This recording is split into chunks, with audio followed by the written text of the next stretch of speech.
Former Bayern Munich midfielder Thorsten Fink won it all as a player. Now he finds himself coaching Andrés Iniesta at Japanese side Vissel Kobe.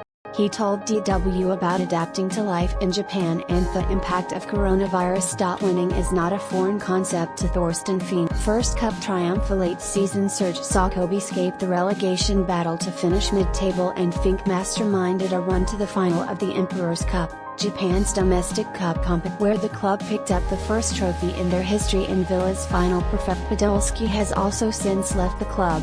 You've gotta win that first title and then perhaps the second will follow. That's often the way. It's the same in life.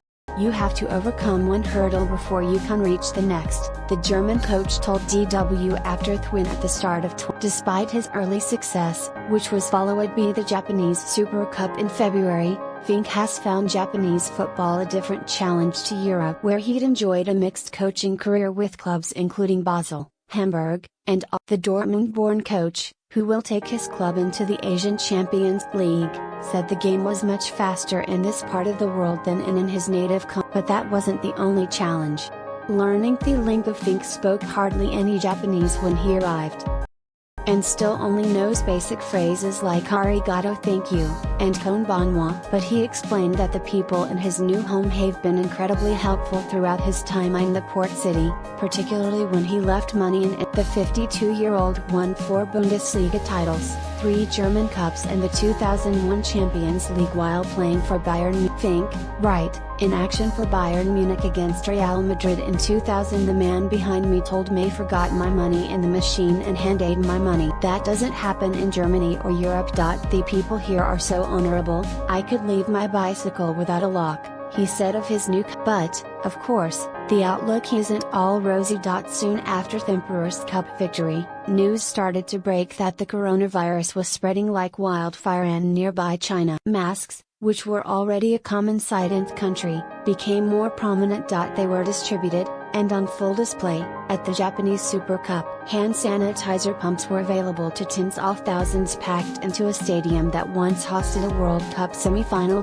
They knew the coronavirus was. This is not the first time that Vissel Kobe has gone through. The club was supposed to start training for the first time under that name when the Great Hanshin earthquake killed thousands of their neighbors in 1990. But they pushed on and became a symbol of hope for the city that was so badly hurt. Challenging times, but the coronavirus is different. There isn't a great physical. It picks its victims and kills them on the inside, in much slower and merciless fashion than a strong earthquake. The J-League was suspended after its first match day, but Fink was initially hoping to get back to the pitch quickly to prove the team was worthy of the title. Before embarking on a nomadic coaching career, it has eventually led him to Vissel Kobe in Japan.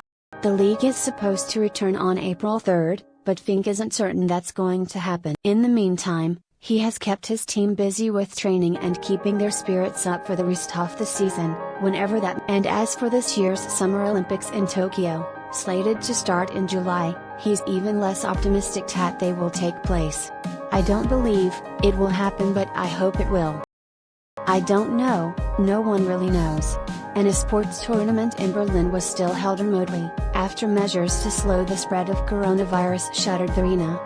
Formula One also sought to move racing to online, to fill the massive void in sport. The coronavirus has largely stopped football, and has left many missing their favorite weekend activity. In its absence, some footballers are looking to help, few more so than Bayern Munich and Germany's Leon Goretzka. West Germany were still semi-professional when they lifted the World Cup in 1954. The unlikely victory became known as the Miracle of Bern and helped heal a nation that was divided, lost and in real need. Despite the chaos of moving to another country on another continent and working in another language that is not his own, Fink jumped right in when he became the Cow's third coach in 2 months back in June 20. The team were living up to their nickname at 8 time, just standing around, waiting for he had to take players who were used to winning trophies, including names like Lucas Podolski, David Villa, Andrés Iniesta, and Thomas Vermaelen, and get them to focus on staying up. There was no time for culture shock, no time to panic, no time to turn back.